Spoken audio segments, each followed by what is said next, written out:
재주가 많으면 밥 굶는다는 말을 들어보신 적 있으신가요? 한 가지 일에 집중하지 않고 여러 가지 것들에 관심을 가지다 보면 이도저도 안 된다는 말을 하는 건데, 실제로 우리가 사는 사회에서 취직을 하고 돈을 벌기 위해서는 한 분야의 전문가가 되는 편이 유리합니다. 오히려 할 줄 아는 게 많은 사람들이 선뜻 어떤 일을 해야 할지 몰라 세월을 보내는 경우들이 허다하죠.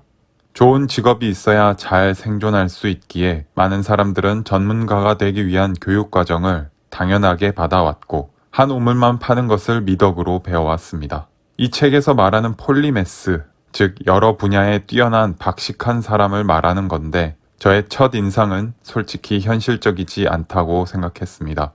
박식함을 필요로 하는 리더와 자본가의 자리는 한정적이지만 그들의 도구가 되어 따르는 인원들의 수는 훨씬 더 많을 수 있다는 점에서 박식함보단 전문성이 근로자들에게 더 현실적이지 않나라는 생각이 들었고, 이 책은 소수의 리더들만을 위한 것이구나 라는 마음으로 읽게 되었습니다.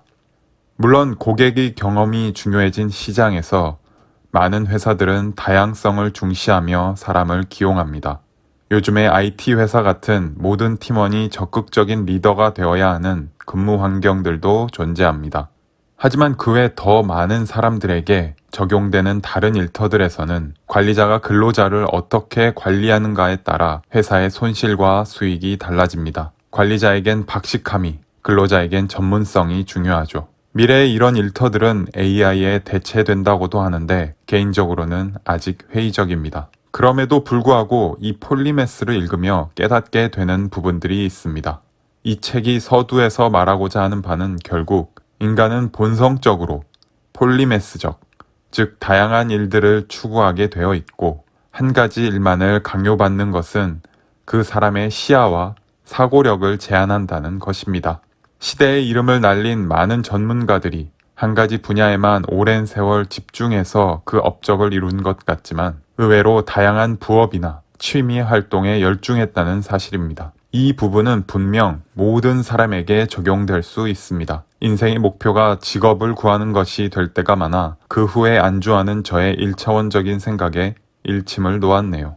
그렇다면 우리는 어떻게 폴리매스형 인간이 될 수 있을까요? 또 어떻게 현 시대의 폴리매스를 적용할 수 있을까요? 그 이야기는 책을 좀 더 읽고 다음 주에 말씀드리도록 하겠습니다. 당신의 지난 한 주의 삶은 어떠하셨나요? 주어진 일에 집중하며 열심히 살아오셨을 겁니다. 하지만 때때로 내 삶이 쳇바퀴 도는 것처럼 반복되고 단조롭다는 생각을 하지는 않으신가요? 지난주 뭐 했어? 라는 친구들의 질문에 항상 똑같이 일했어? 라는 대답을 하시진 않으신가요? 왜 우리들의 하루가 반복되는 지루한 일상이 되었을까요? 생각해보면 우리는 어렸을 때부터 지금의 단조로운 삶을 목표로 살아왔습니다. 내가 정말 잘할 수 있는 한 가지 적성을 찾기 위해 노력했고 전공으로 선택했습니다. 전공을 살려 일하지 못했다 하더라도 한 분야의 전문가가 되기 위해 공부하고 집중했습니다. 남들과 다르게 살아보기 위해 용기를 내었던 소수의 사람들도 이내 현실이라는 벽에 부딪혀 따뜻하고 안락한 근로자의 삶을 바라게 되었습니다. 대중이 한 가지 분야의 전문가가 되는 것이 이로운 사람들에 의해 이 사회는 만들어져 왔고, 우리가 당연하게 받아들였던 이 전문화의 절차가 결국 우리들의 삶을 제한하고 단조롭게 만들었다고 이 책의 저자는 말합니다. 상상해봅니다.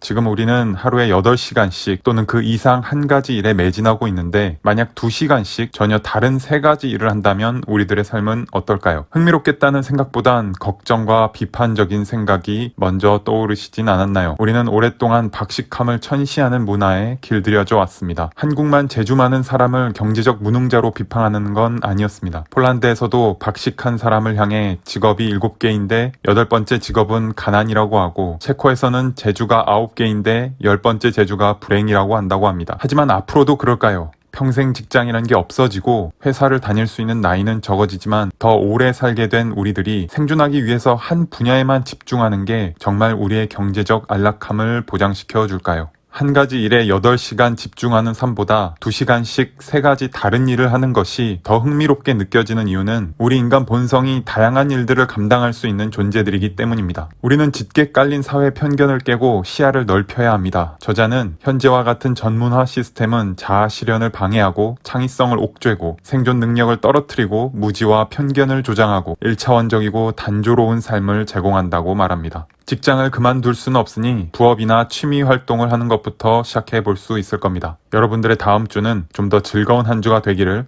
기원합니다. 어떻게 하면 한 분야만 바라보길 강요받는 이 사회에서 남들과는 다르게 자아를 실현하고 다채로운 삶을 누리며 생존 능력까지 높일 수 있을까요? 어떻게 하면 모두가 가지고 태어났지만 내 안 깊숙이 잠재워버린 다재다능이란 힘을 깨울 수 있을까요? 저자는 그 방법으로 6가지 개성, 호기심, 지능, 다재다능함, 창의성, 그리고 통합을 이야기합니다. 먼저 개성입니다. 시작은 내가 누구인지부터 깊게 이해하는 것입니다. 너는 무엇을 해야 하고 무엇에 관심을 가져야 해 라는 세상의 기준에서 벗어나 진짜 내가 무엇에 마음이 움직이는지를 살피는 것이 중요합니다. 그러기 위해 가장 좋은 방법은 경계 없이 다양한 것들에 도전하고 경험하고 그것에 대한 나의 반응을 살피는 것입니다. 새로운 것에 도전한다 하면 먼저 전문 교육과정이나 학원을 떠올리기 쉽지만 과거의 많은 폴리매스들이 독학으로 자신의 개성을 찾아갔던 것처럼 기존의 정해진 틀에 따라 학습하고 도전할 필요는 없습니다. 또 도전의 목표가 완벽을 추구하는 것이 아니라 내가 할 수 있는 가능성을 전부 끌어내는 것이 목표가 되어야 합니다. 다음은 호기심입니다. 인류는 놀랍게도 태어날 때부터 모르는 것을 알고 싶어하는 속성을 가지고 있습니다. 생존을 위해 식량을 구하고 사랑을 구해야 하는 것을 넘어 방문 너머에 무엇이 있는지를 끊임없이 궁금해했고 이 궁금증은 인류가 생존하고 발전하는 데 가장 중요한 기술이 되었습니다. 뭐든지 궁금해하는 어린아이들과는 다르게 전문화의 과정을 거쳐간 성인들의 호기심은 그 범주가 축소되었고 축소된 호기심은 당신의 사고를 협소하게 할 뿐만 아니라 몰랐던 것을 알게 되었을 때의 경이로움마저 잃게 만들었습니다. 우리는 방법보단 원인을, 단순한 정보보다는 이해를 추구해야 합니다. 현대사회는 법률, 금융, 의료, 집수리 등 생존과 관련된 많은 문제에 일상적으로 직면합니다. 변호사, 회계사, 의사, 수리공, 컴퓨터 엔지니어, 예능인, 군인들이 하는 일들 중 기본은 반드시 익혀 값비싼 전문가에게 전부 의존하는 것을 끊어내야 합니다. 내 안의 가능성을 극대화하기 위한 6가지 범주 중 오늘 살펴볼 마지막 부분은 지능입니다. 재능 있는 사람이 한 가지 일만 잘하는 경우는 없으며 천재는 어느 한 분야에 얽매이지 않습니다. 현 사회는 지능을 여러 새로운 분야를 연결하는 데 사용하기보다는 특정 분야에 갇히게 하려 하지만 인간의 지능은 다채롭고 다양한 형태를 가졌으며 여러 경계를 넘나드는 것이 자연스럽다는 것을 아는 것이 중요합니다. 또 그것을 위해서는 의문을 제시하고 올바른 사실을 알아가는 비판적 사고와 판단력을 기르는 것이 필요합니다. 오늘날 문과는 천시받고 있습니다. 가까운 미래에 사고력이 가장 중요한 지표로 평가받는 세상이 오지 않을까 생각해 봅니다. 남은 3가지는 다음 주에 들려드리도록 하겠습니다. 지난주에 이어 내 안의 가능성을 극대화하는 방법 그 4번째는 다재다능함입니다. 나 자신을 다양한 분야에 노출시켜야 한다는 이야기인데요. 우리가 몸을 만들기 위해 운동을 하는 것과 비슷합니다. 한 근육에만 계속해서 집중하다 보면 그 근육의 피로도가 높아지고 능률이 떨어지기 때문에 여러 근육에 돌아가면서 자극과 휴식을 주는 것처럼 우리의 뇌도 똑같이 다루어야 합니다. 계속해서 같은 일만 하는 것보다는 시간 단위로 또는 날짜 단위로 서로 다른 일들을 번갈아 가면서 할 때에 더 큰 생산성을 기대할 수 있다는 겁니다. 이런 경험의 다각화는 우리들의 삶을 더 다채롭고 즐거워지게 할 뿐만 아니라 세상을 이해하는 도구인 동시에 자기 자신을 이해하는 도구가 된다고 저자는 말합니다.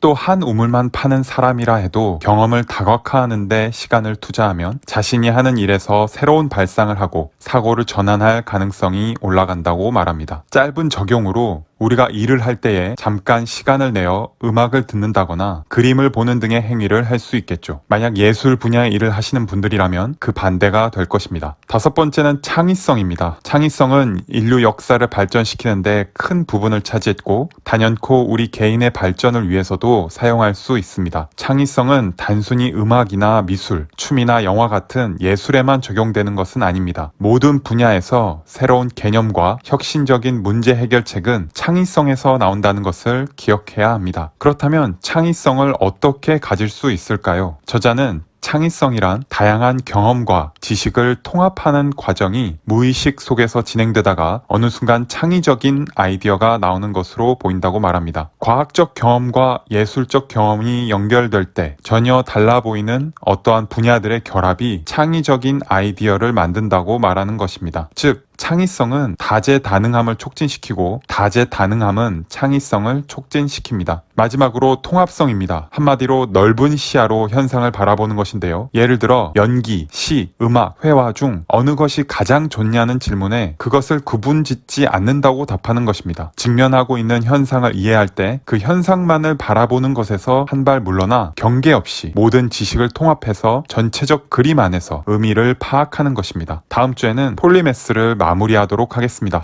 결국 이 책이 말하고 싶은 것은 한 가지 일에만 매달리지 말고 다양성을 성취해라 라는 이야기입니다. 그 다양성은 내가 행하는 일들의 다양성이 될 수도 있고 다방면의 지식과 경험, 다양한 성향의 사람들이 모인 집단이 될 수도 있습니다. 집중하지 않으면 뒤처질 것 같은 불안감을 잠시 내려놓고 내가 하고 있는 일에 무관한 일들을 경험해 볼 때 서로 달라 보이는 분야가 융합될 때 다채로운 삶의 경험과 창의적인 결과물들을 얻을 수 있다고 반복해서 주장하고 있습니다. 사실 이 책의 핵심만을 정보로 담는다면 매우 짧은 글이 될 것이고 다양성이 중요하다는 것은 누구나 알고 있을 수 있는 사실입니다. 그럼에도 이 책이 가치 있는 것은 다양성을 지니고 역사의 흔적을 남긴 수많은 인물들의 사례들을 반복해서 보여줌으로써 단순한 정보에서 마음으로 공감하고 이해할 수 있게 해준다는 것입니다. 처음에는 부정적인 시선으로 읽었던 저에게도 마음의 변화가 있었네요. 내가 누구인지가 나의 직업으로 증명되는 사회에서 살고 있습니다.